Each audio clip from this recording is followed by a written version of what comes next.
Ah bon.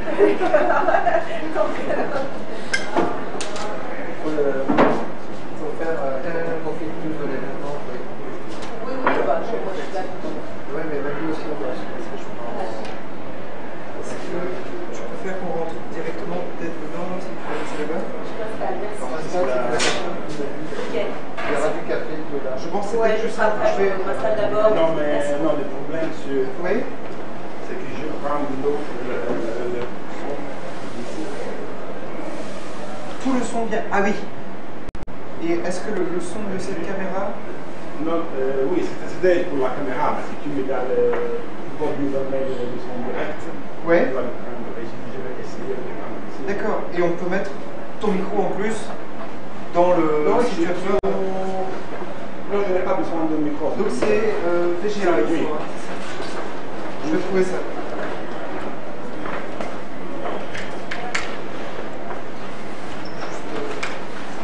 Juste 5 minutes. Non, non, pas de problème.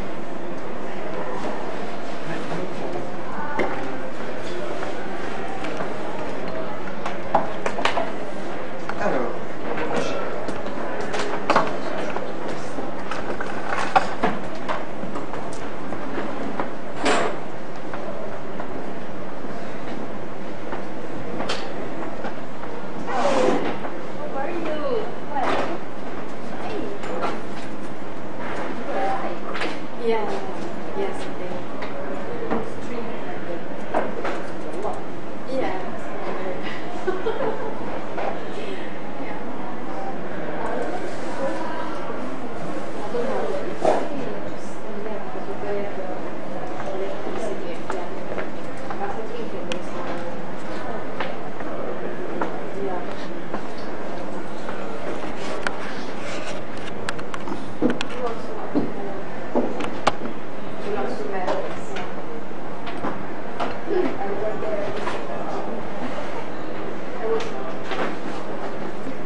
Oui.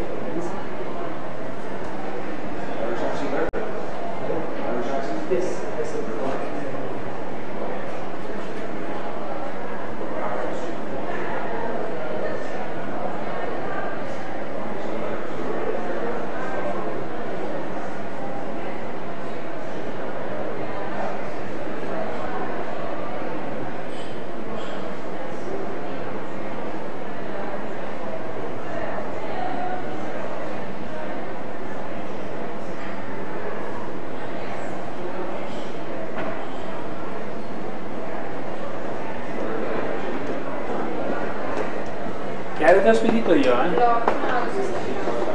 Allora guarda, considera che è stato un po' di revised e comunque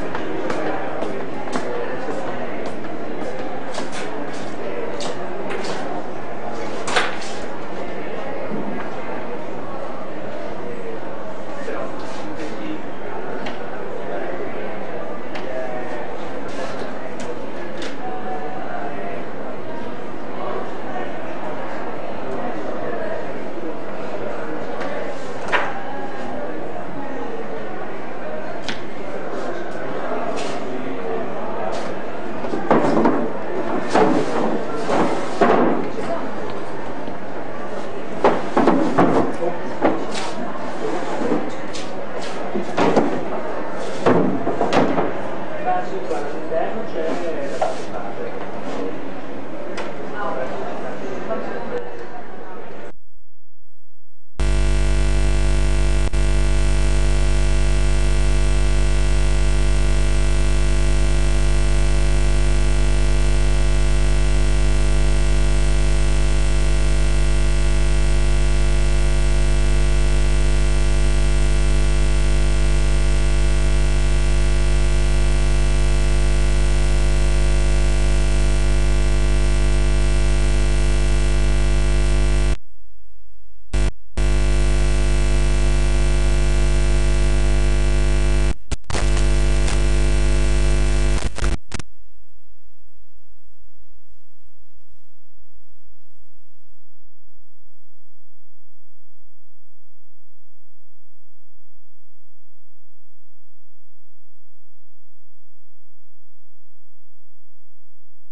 Sai se avevamo mandato, ah no, se avevamo mandato a Istra la parte dello streaming? Sì, ah,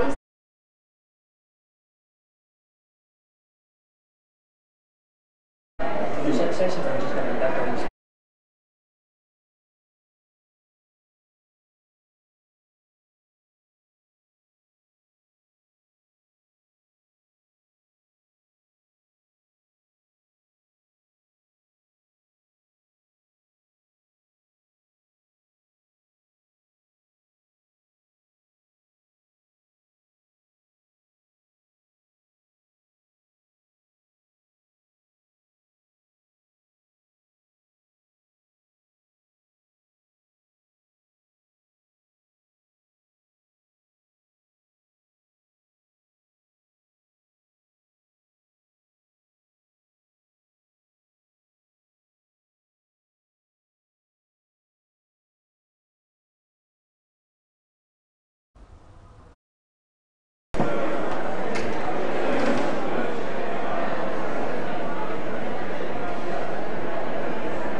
ça pour pas les perdre. Ça, Dans le c'est ceux meuble de rouge derrière. Mais ça, c'est à BSC. Meuble rouge derrière aussi. Tu crois? Tout était là-dedans. Le meuble rouge, BSC les a foutus là-bas? Bah, tous les adaptateurs que j'ai trouvés, c'était Mais là-bas. ils sont à nous ou ils sont à eux? De toute façon, ils sont à nous. C'est une Non. bonne question. Ils étaient sous emballage, mais sans. c'est pas pas étiqueté BSC. Hein. Mais alors c'est à nous? Bah, c'est peut-être à nous, ouais. Top. En tout cas, ils n'avaient jamais été utilisés. Ça veut dire que BSC n'en a apporté aucun? Top. Faut voir, hein. Je peux te...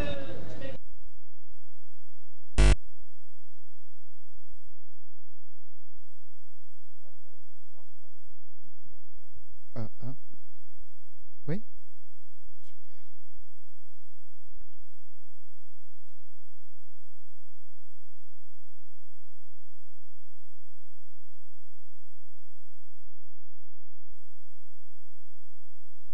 Non. Non, Vanessa, merci. Hein.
Ah, oui, ah.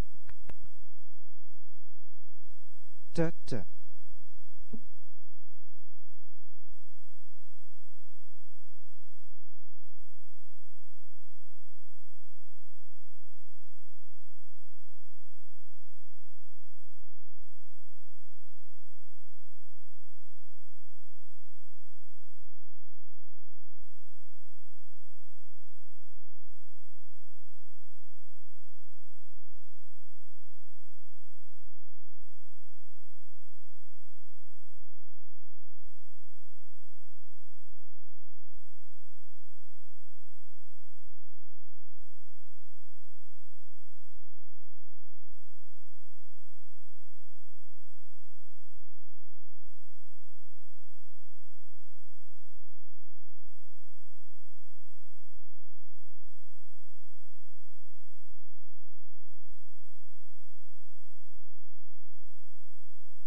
eh, eh, eh.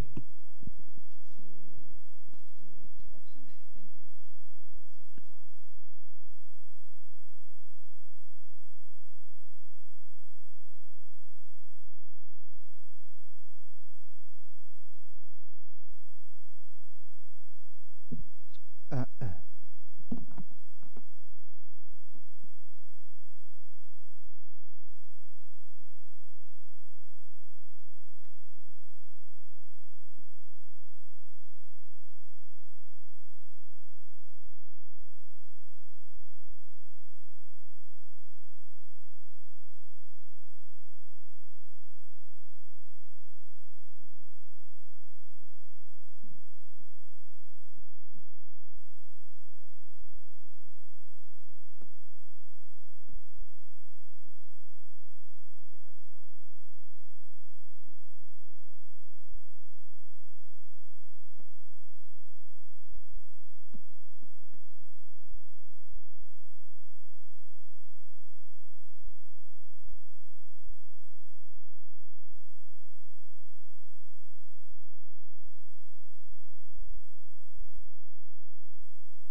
Ladies and gentlemen, good morning.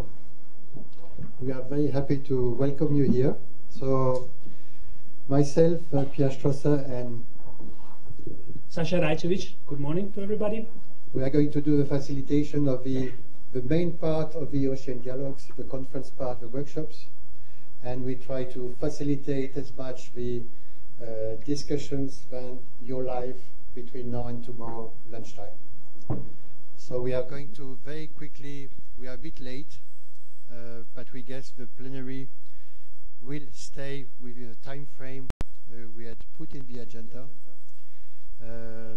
I don't think we are going to say very much at that stage apart introducing Fernando and Olga, who are the culprits. If you are here, it's because of them. And they will explain basically why you are here today and what is the ambition that we have with the Ocean Dialogues. So I enjoy very much the 2 days with us. Floor is yours. Thank you, Pierre and Sasha. First of all, I'd like to welcome you all here and to say we're very happy. It's really amazing to see all of you here at our projects. Your feeling about the Yes, and just to continue with what Fernando is saying, we are here, we all know that ocean is important.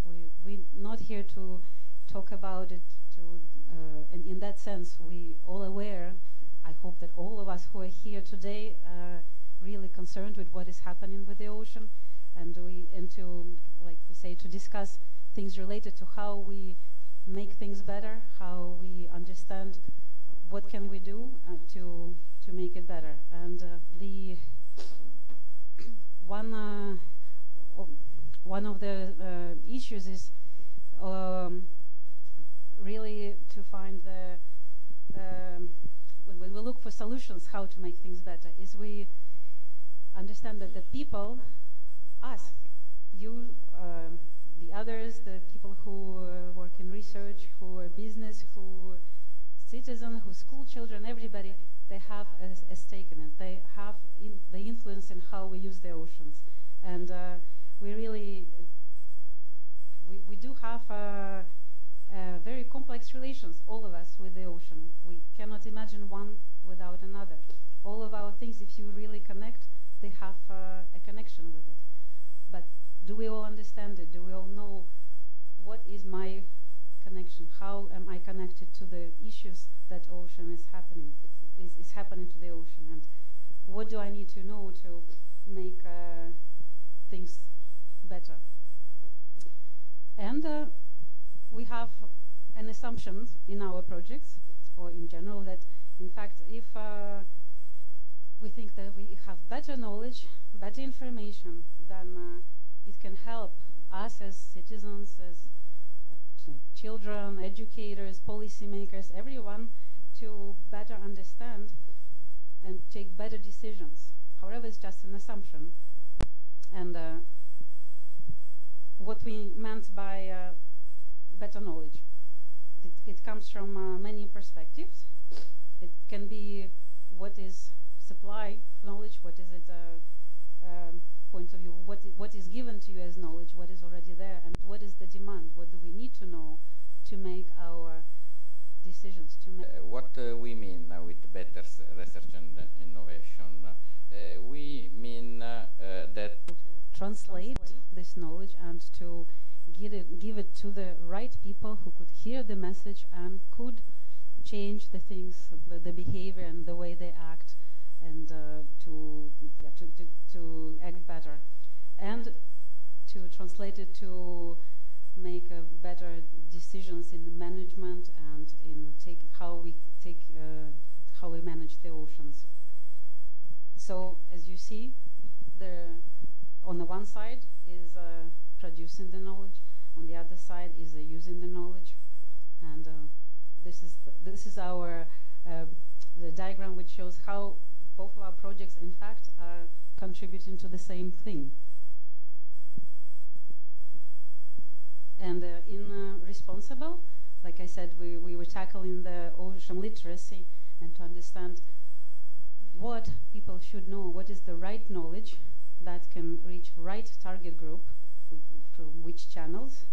And at the beginning of our project, we were wondering, actually, who is the ocean literate person? Because ocean literacy is a term somewhat familiar to some people, and maybe a new term for thing that you call being aware, raising awareness, education in marine issues. But really, who is the ocean literate person?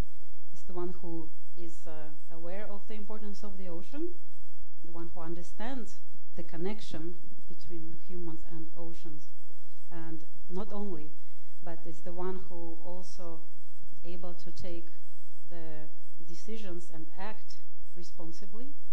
So we go a bit beyond just the knowledge, so translating it into the actions.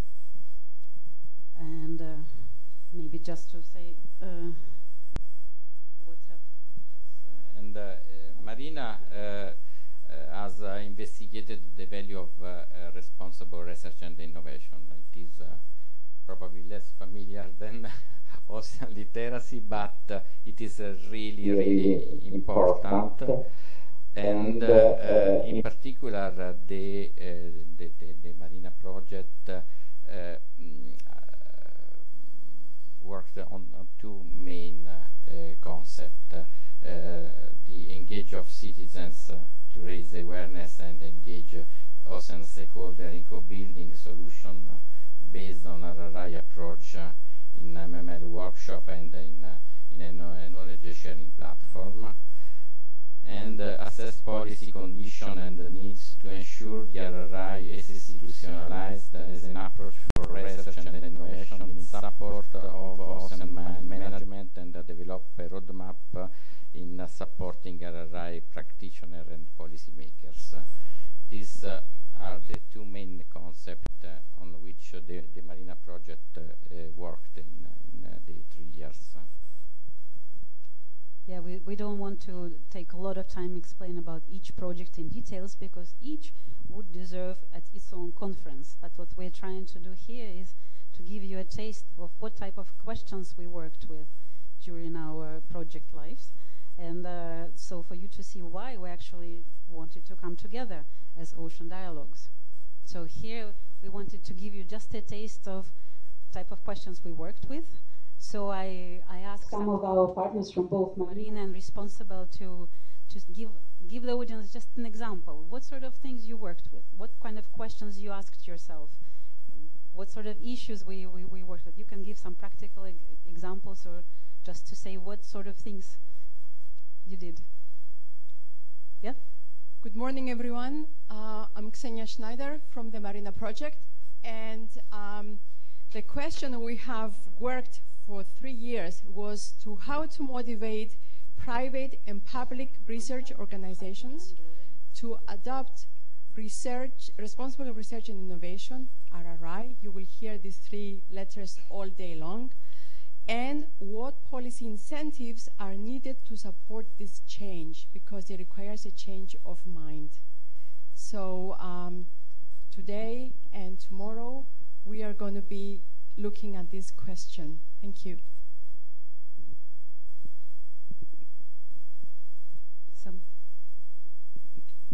Maybe from Responsible Project. Okay, we have investigated who is ocean literate.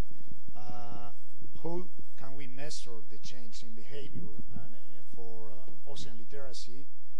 Which tools can be used for change this behavior in people regarding different key stories we have investigated? This kind of issues, or how to measure this kind of change in the ocean literacy. Oh, hello, I'm Ivana Jean from I worked on Marina Project, and the question that we asked ourselves in our work package was how to engage, involve different stakeholders with different perspectives, different interests in mutual learning, in co-creation and responsible research and innovation for the ocean.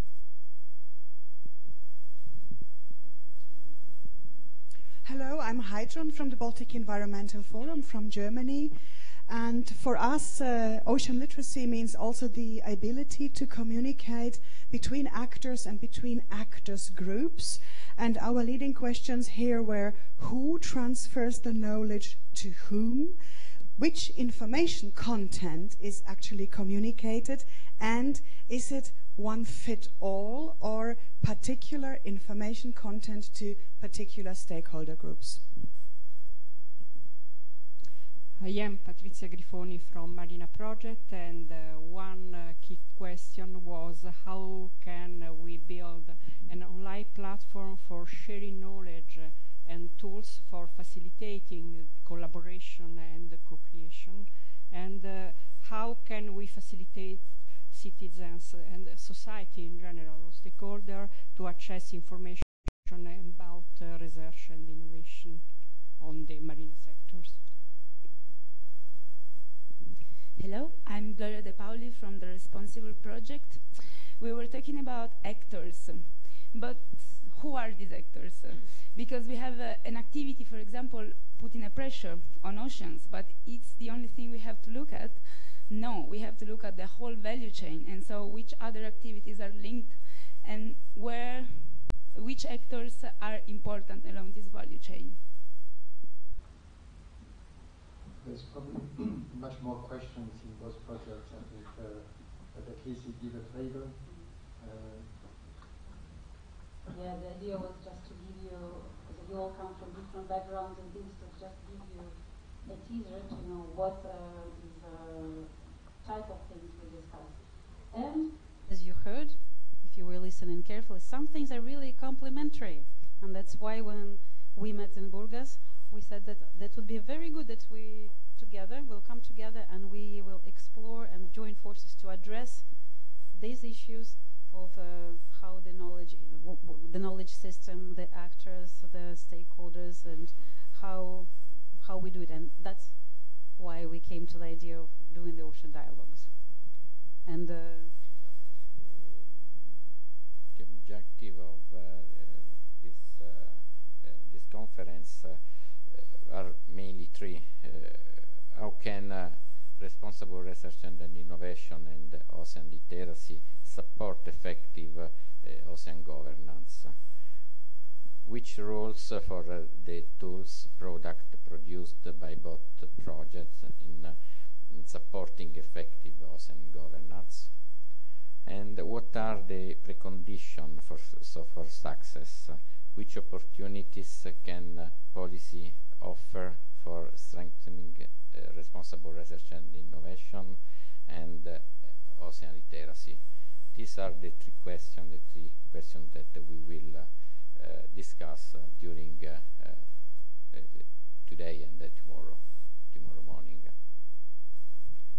Thank you very much. It's a bit like in every wedding, you know, when you get the bride, the groom. There are some difficult periods, there are some need to understand each other, and there are also witnesses that explain why we are here. And we have two witnesses in particular, which were people that decided to fund this research project, so Ivan and Lyndon, and we asked them a bit, the question is, but why do we have these two projects? Why is it so important to support responsible research and innovation and ocean literacy, and why the emergence of this ocean knowledge system?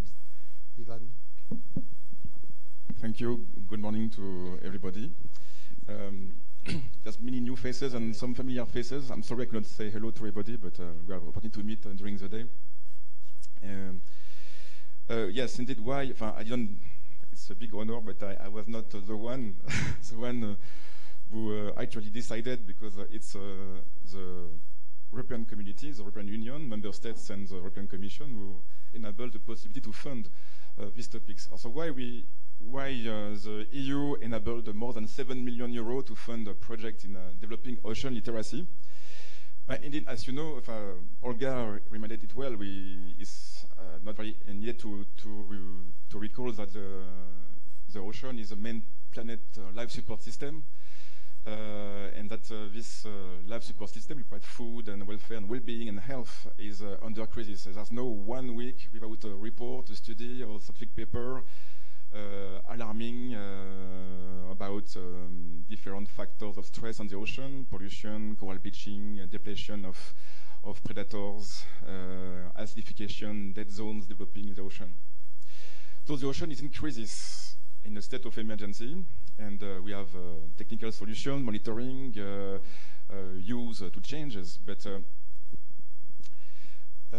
we have to change the way we manage the ocean. So we can go back to 2008 when the European Union developed the integrated maritime policy, and its environmental pillar, the Marine Strategy Framework Directive, MSFD. And then a bit later, the Blue Growth Agenda to fulfill by 2020. Please, very close, next year. Policy which are part of this new generation of policies built on science evidence, science-based policy, and to increase science policy interface. So this blue policy framework in particular recognizes that European marine space are central to its well-being and prosperity, but at the same time, human activities are putting a pressure which are jeopardizing this environment itself, on which everything depends on. So these policies, they innovate by responding to the necessity to develop a new kind of governance for the marine and maritime activities, to bring stakeholders together and to develop a cross-sectorial management approach. More particularly, these policies underline the importance of stakeholder, but also public participation by consultation, and also in the way they should be consulted for the implementation of these policies. So there's a direct need to raise awareness, ownership, and understanding of ocean and marine features to enable citizens to enhance their participation and understanding in the way we want to implement marine-related policies.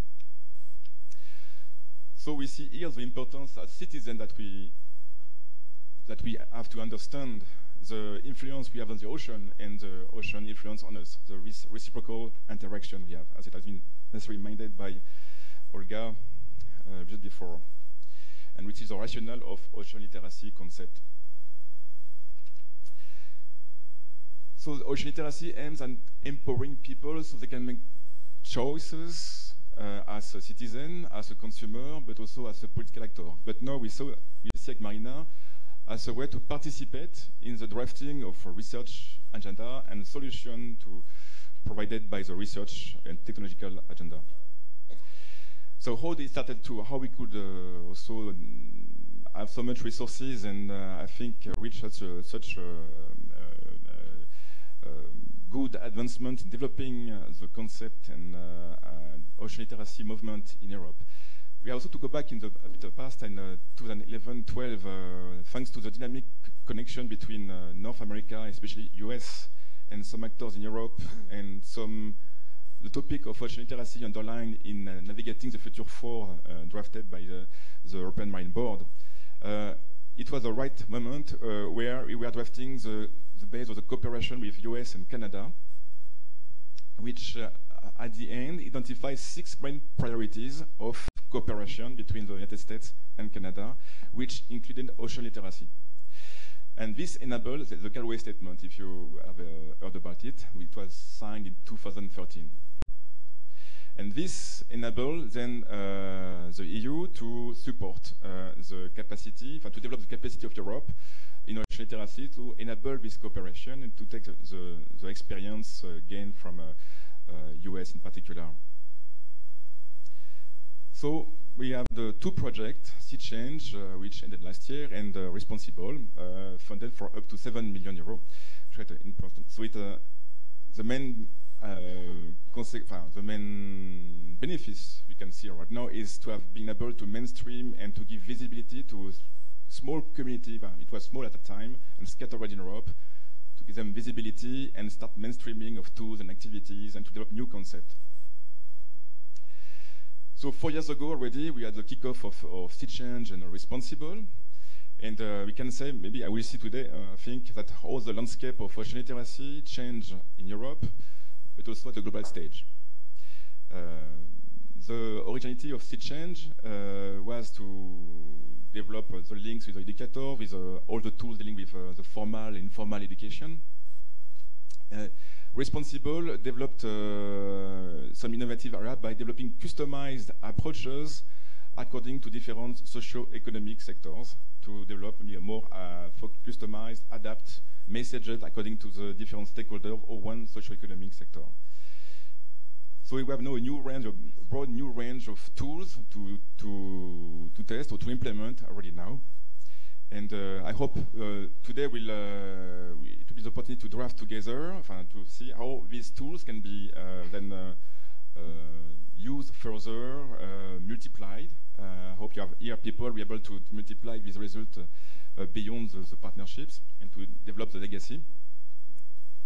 And so I hope you have an important, a good day today, of course, by linking also the two interesting part of the two projects, defining research together, and for the sake of the ocean, by sharing the knowledge. Thank you. Thank you, Ivan. And now we pass to another, I think the English is the best man, the second best man from this wedding. And I'm talking about Lyndon Farrell, and he works at the Open Science Unit, and he deals with the responsible research and innovation sector. So please. Thank you. Thank you very much. Yes, it does feel a bit like a wedding, giving a little intervention like this. Just to explain, I work in the Open Science Unit, and we have a sector on responsible research and innovation. And in this sector, we have the goal of mainstreaming responsible research and innovation in Horizon 2020 and the other framework program that's going to come, but also more widely as well. Maybe I should start by saying what we mean by responsible research and innovation. There's lots of different ideas out there, but really in a nutshell, it's about getting all the different people and organizations concerned about doing research and innovation together. That's really sort of the base sort of level. And why do we say this? Well, because we think that it leads to better research and innovation outcomes. They're more acceptable, they're more appropriate, they're more useful, they're more likely to be used, they're more likely to be economically successful. They help scientists and researchers understand their role in society, and it helps society understand how science works. So it promotes what we call science-society literacy, but there's lots of different kinds of literacy out there, as we've already heard. In addition, we think it's a really good way to respond to the Sustainable Development Goals. There's a lot of very stark challenges out there. We really need to get all the knowledge and competencies that we find in society to working together towards them. And responsible research and innovation is one way that we can do this. So in Horizon 2020, we're more than 2/3 of the way through this framework program, and we currently have about 2,000 projects that in one way or another have been identified as taking a responsible research and innovation approach. And there's a lot of funding associated with this. These projects can be found across all of the different parts of Horizon 2020, but some parts pay a lot more attention to it than others. So you can imagine Science Within For Society, which is really a home to responsible research and innovation. Most of the projects take this approach. Then we have SC6, Societies, which also gives it quite a lot of attention. And then we find some of the other parts paying a bit less. But that doesn't mean that there aren't a lot of projects out there in the other parts of the program. Of course, there's going to be even more projects by the end of Horizon 2020 than these 2,000. There's a lot of funding going into projects that are going on now and which we funded in the future, and to try to bring them into future projects, because we have projects in the future as a kind of way of mainstreaming this concept and trying to operationalize it in all of the different kinds of contexts that we work in. Of course, the Commission can play a part too. It can encourage research funding and performing organizations to open up their research systems so that they work much more closely with society. And you see some topics in the SWOF's work program which is focusing on this, trying to get organizations to open up and do citizen science much more, which means working very closely with civil society organizations and citizens. It can promote citizen science and user-led innovation as a key practice of responsible research and innovation, and as a key tool for getting towards responsible research and innovation as well. And it can also focus on the intelligence aspect, and at the moment we're we're trying to build up the knowledge base on the evolution and benefits of responsible research and innovation across Europe. So we have a first picture of this from a project called MORI, where you can see how responsible research and innovation is practiced in different countries in each of the 5 dimensions in governance that we focus on. So we'll continue to focus on this as well. Just to move on to the sort of future prospects, I mean, Horizon Europe proposal is out there, and if you look at the narrative, it's really focused on citizen and civil society input. Co-design, co-creation are the real sort of code words. Of course, this is just a proposal, so there's a lot of negotiation to go on between the Parliament and the Council to see exactly how we'll end up. But as I've said, we've already have a very big level of knowledge. We have a lot of different actors that have already been involved in responsible research and innovation projects, and they can bring this into the next framework program, in particular in the missions, which is a way to achieve a very set and achievable goal using lots of different kinds of actions and involving all the different kinds of stakeholders, and really try and valorize this knowledge that we've had and been building up and supporting so far. So I'm very much looking forward to seeing the rest of the discussions in this conference. Thank you.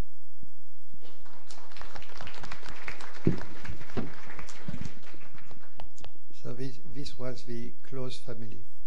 And when we started to discuss about the ocean dialogues, clearly discussing with 2 persons at its limitation, and there was an objective principle of trying to bring around the issues of ocean knowledge systems, people responsibility, etc., other organizations that are also key to these issues.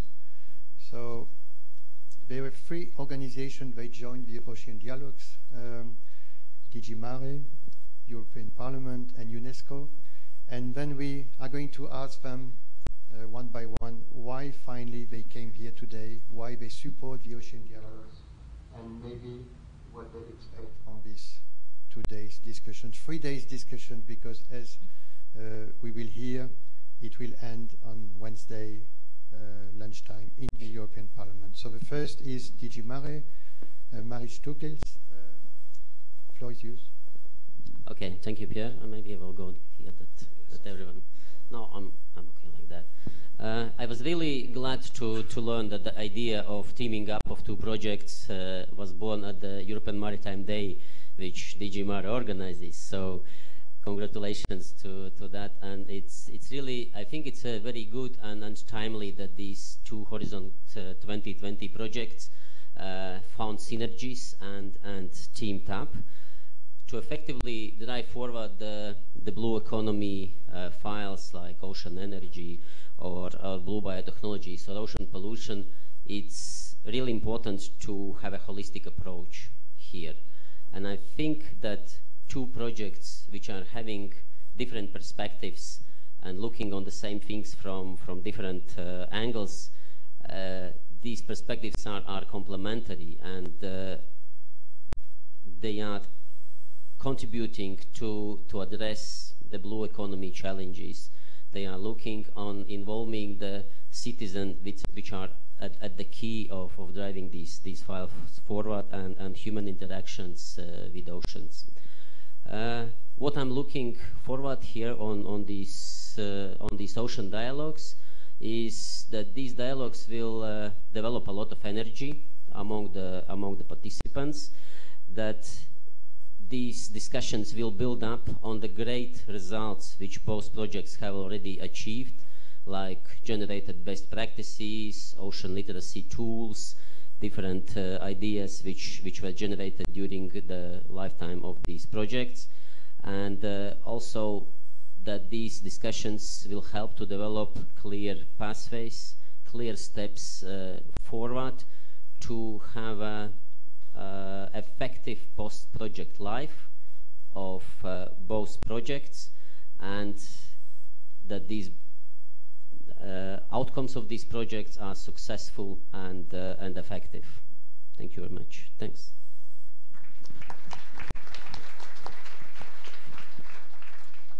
Thank you. Class, the European Parliament, why are you here?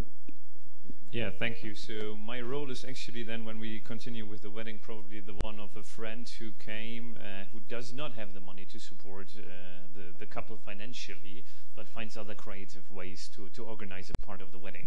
So our common history also actually started in Burgas, so we continue there with the European Maritime Day, and that's maybe why I would also like to say that you should go to Lisbon. Who knows what comes out of that one then in May. Where I participated in a couple of events organized actually by the projects we are seeing over there, and not only did I have to learn by doing so and participating in a quiz that I'm not as ocean literate as I thought, and I also took out of another workshop not only some candies but also some important lessons. I'm not saying more because I don't know what you will learn the next days. So why am I here?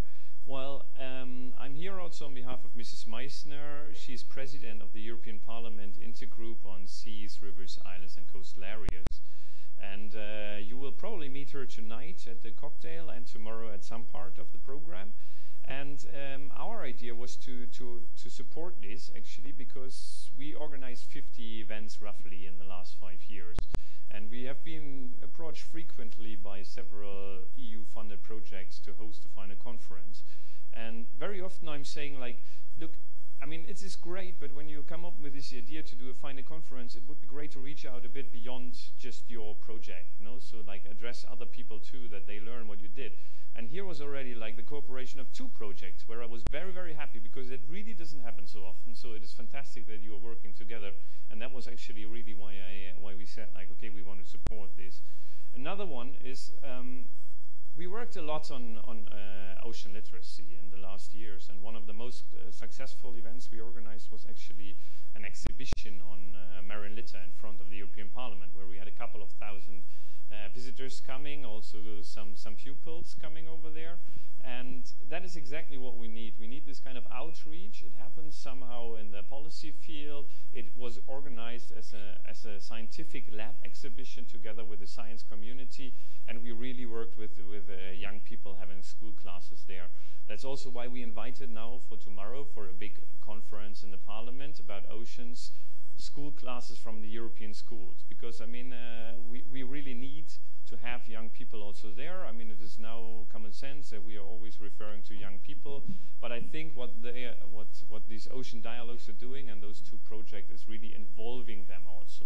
And that's also a bit what we are hoping to get out of here, out of these ocean dialogues, that on Wednesday, when we are organizing this event in the European Parliament and giving the chance to discuss actually the outcome about those two projects, but also of these dialogues, that we hear from young people also, like, what do you think? Like, how do you want to get engaged? What do you think, like, how we can interact better as policymakers with you? So that is one thing. The other thing is also I organized a lot of conferences about scientific approaches, and that's why we were also very keen in working together. Because I remember very, very well one event we organized that was about alternative ways of funding for research. And one presentation was actually done by a professor who had cooperated with the Navy to do some research about sonar and the impacts of sonar. It ended with a 20-minute presentation about some worms. And absolutely nobody in the room understood anything anymore, and the policymakers were lost after a minute or 2. So I think one of the really important lessons we also have to discuss here is how do we bring those communities out of their ivory towers, how to bring down the walls, how to talk the same language, that we actually understand each other. And I hope you have some great ideas about that, so I'm looking forward to see you on Wednesday. Thank you. And the last organization that joined the Ocean Dialogues helped us also to move beyond European borders. And I think that was something important. Ivan mentioned it at the start to say some ideas came from transatlantic discussions, and we hope that some ideas will further develop and continuously in a wider international context. So, Francesca.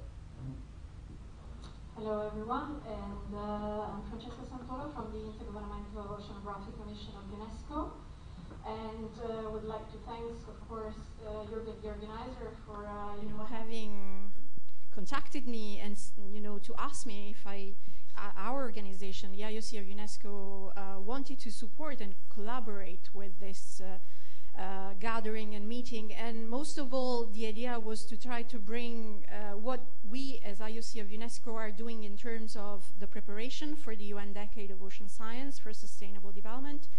I don't know if all of you are familiar with this initiative. So basically, in 2017, the United Nations General Assembly approved a proposal to launch a UN Decade of Ocean Science for Sustainable Development, which will start in 2021 and will run till 2030, so until the end of the Agenda 2030 of the United Nations. And we, as IOC of UNESCO, have been mandated by the General Assembly to coordinate the preparatory phase of this decade and then to coordinate the decade itself. And as you know, as you can understand, it's a big challenge.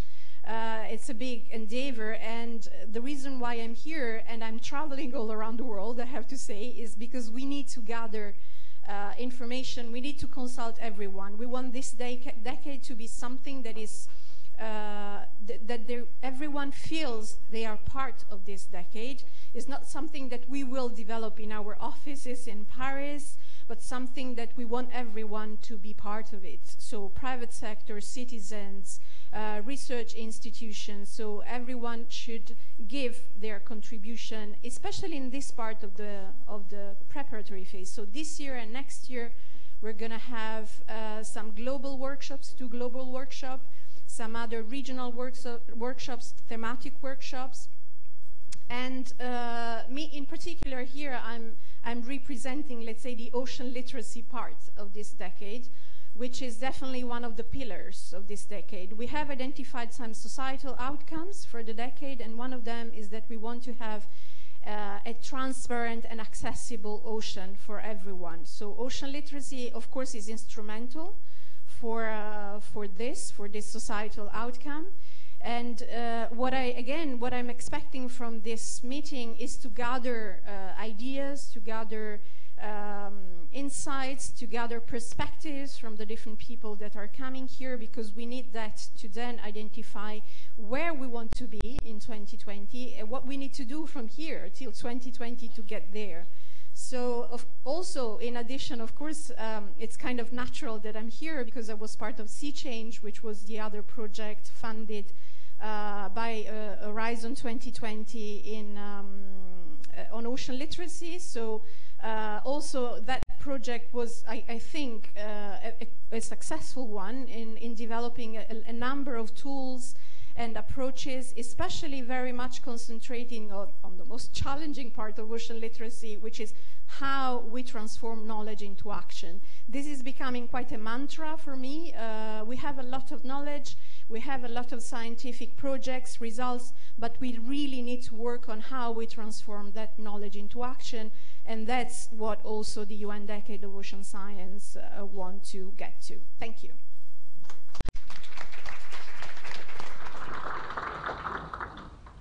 Thank you. So the idea was not to put too high the ambition of the ocean dialogues. And what you heard, the input to the decade of ocean science. Young people, we need to hear you. You need new ideas. Blue growth, DG Mare, we need to support sustainable blue growth. And then there is Horizon Europe ahead of us. So we believe that whatever discussed in these 2 days will contribute to these different initiatives. I suggest that we move now to how we are going to work, which is the agenda, the different components of that we have put on the table. Initially, we thought that we would give the floor to some people in charge of these different events. I suggest we do not do so, because we are time short, and we better go through your presentations, clarify how we are going to work, and then we move to the parallel workshops. Okay, so we understand that now, after all the inspiring speeches, all the guests are eager to continue to the other parts of the ceremony. But we are here with Francesca to tell you a bit about it, so you're not lost in some practical details in understanding how we plan this event. So we look at what this conference is for, how we do it, by whom, and for whom, and some elements of agenda. So, first question is who is involved, and very different. If you look around you, there are many representatives from the research, from business, from civil society, from policy.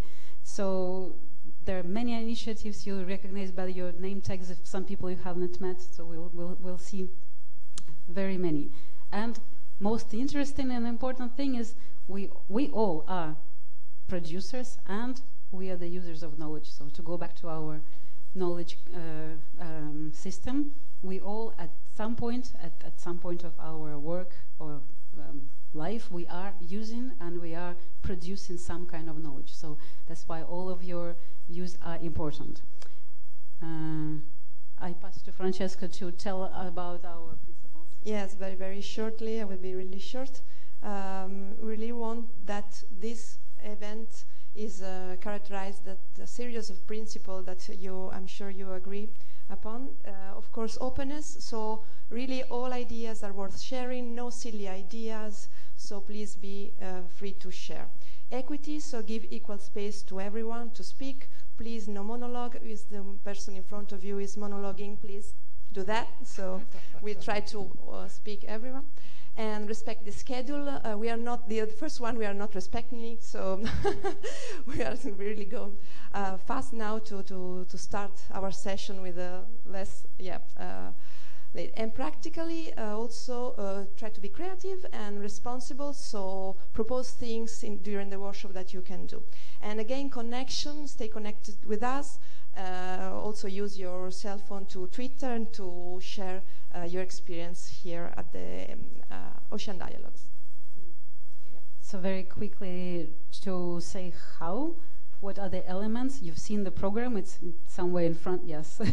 I have a good representation to show. So here, this is what the part that our introductions to the family and friends would have continued if we didn't run out of time. So to be punctual, we'll just say that from the program you see that we have the parallel workshops that will start in ideally 5 minutes.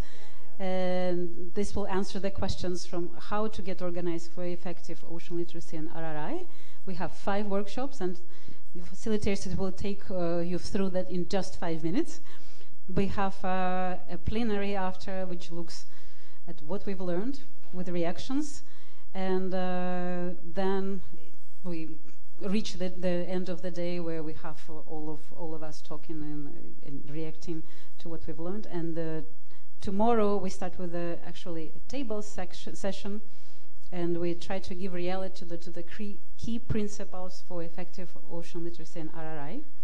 And finally, another plenary where we look at the policies.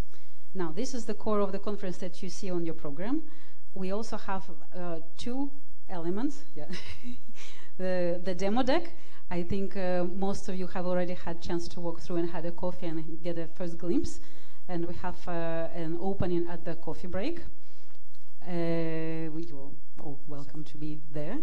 And we have the Young Professionals workshop, which will start right after this session. So we will hear from them at the end of the day, and we get to meet them and we get to see what they have come up with.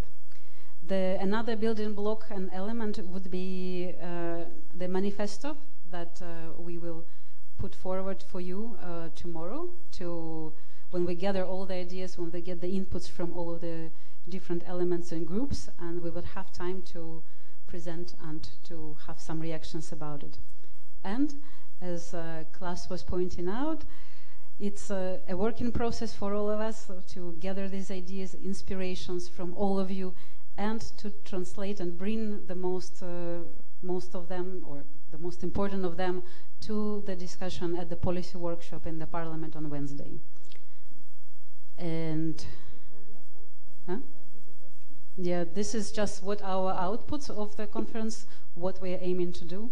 Manifesto is one. We give the space and forum for discussions, and it is very important as a legacy, as our results would be taken by you further, that you find new connections, you continue working, you get the ideas, you get inspired, and you test all the products and things. Maybe these ones we don't need. You already discovered the space. It's quite spacious and amazing. Coffee breaks is also in the program. Nothing special. We would like that you give visibility to Ocean Dialogues. Yeah, but just there is a web streaming for those of you, those colleagues that cannot be here. So if you want to share the web streaming is on the Marina and Responsible website. And social media also, please share and use our official hashtag to Twitter, Facebook posts, and etc., etc. And I think, yeah, please don't be surprised if someone come and asks something to you, because young people have been asked to interact with you and take the most interesting. And also there will be some filming. You have signed permission, so please also be happy to share your insight from the conference. That's it. Yeah. Sorry. Thank you very much. No more. Maybe one, in addition to the filming, you will see that there is on the back of the room here a lady that is drawing as we are speaking. The intention is to capture the essence of what we are discussing. Also to be able to, if it goes back to what the class said, to communicate in an easier way with a few drawings, messages, what is sometimes a rather complex issue. And if I go back to what Olga said, we have to be very practical in what we produce. We have all heard, for example, that mobilizing citizens is important. I think this is our starting point.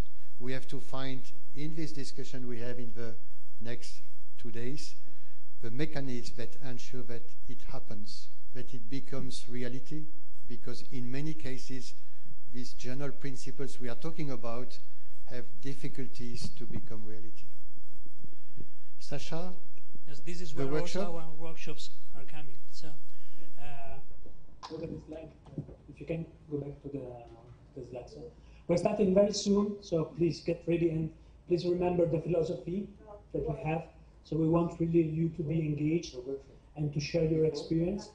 And we selected 5 different workshops, 5 different teams, and they are all co-organized by people from Marina and Responsible. So somehow the wedding keeps going also into these workshops. And I would like also to show you the people, because you will have somehow to reach them. We will be at the first floor. So for the Eric Bogart, where are you? Can you show up? Okay. And myself from the Food from the Sea workshop. Then we have Francesca Ronchi and Angel Poria over there for Marine Litter. Then we have Ksenia Schneider and Maggie Kosida for the workshop, on maritime transportation. And then we have Ivona Gina Gloria De Paoli for the workshop on maritime, yes, tourism. And then Sandra Kaska and then Pierre Strasser for the citizens of the future. Please remember, you have been assigned to the different workshops. Some of you have not been assigned, so please, our suggestion is to go to the workshop on maritime transportation, and please participate at these activities and be really open, because we need your contribution.